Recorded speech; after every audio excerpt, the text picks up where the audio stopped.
Hello everyone, alecandstuff here. I figured since we are in what I call the dry period for game releases, for obvious reasons, I thought it would be fun to list off and discuss my personal top 10 games I'm excited to play this year in the form of a mini-series in which I'll be posting one video every Saturday and Sunday until we reach the end.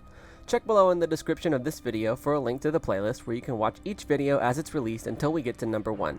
So let's get things started.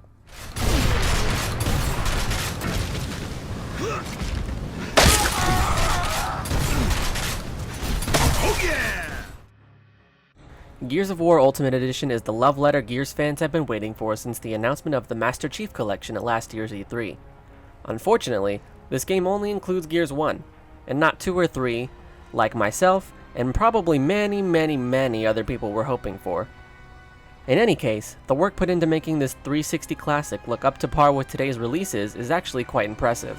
From where I'm standing, it does a really great job of capturing the classic dark look of the first game, and I don't think they could have done a better job with it. However, while the visuals do look nice, I do have a few gripes about the multiplayer included in this remaster.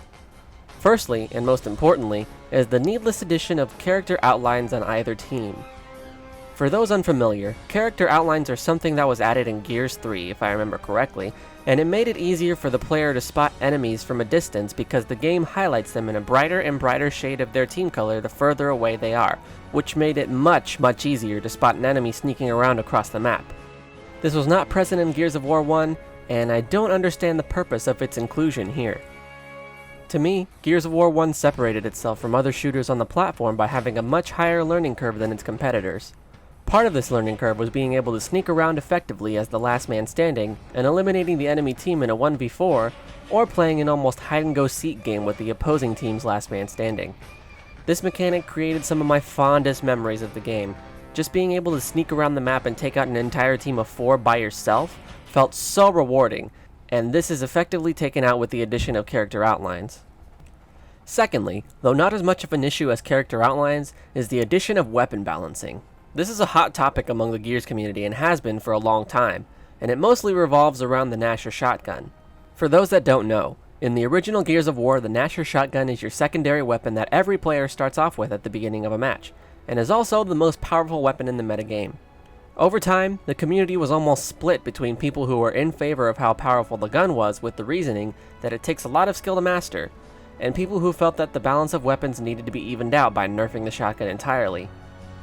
I place myself as part of the former. While I do agree the gun is very overpowered and needed further revisions to make it a more enjoyable weapon to go against, I do consider it part of the charm that the original game had. Shotgun battles were plentiful, and every duel, should both players be evenly skilled, resulted in some nail-biting encounters rather than coming down to who grabbed the power weapon first. But of course, this is only my opinion on the matter. Another big change coming to the Ultimate Edition is the tweaking of Gears of War 1's cutscenes.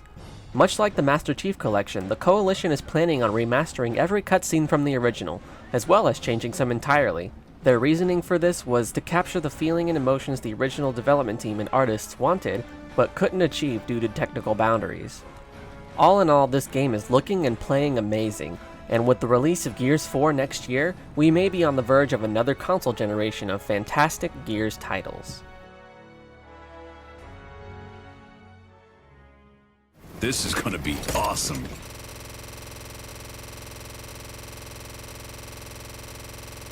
For those who don't know, TTK is an abbreviation for Time to Kill, which is about how long a player has to be consistently shooting at another player before they die. Other initial thoughts that I have right now is this middle section right here is going to be a major choke point. So if you can get your team to push past this, it would be a lot easier to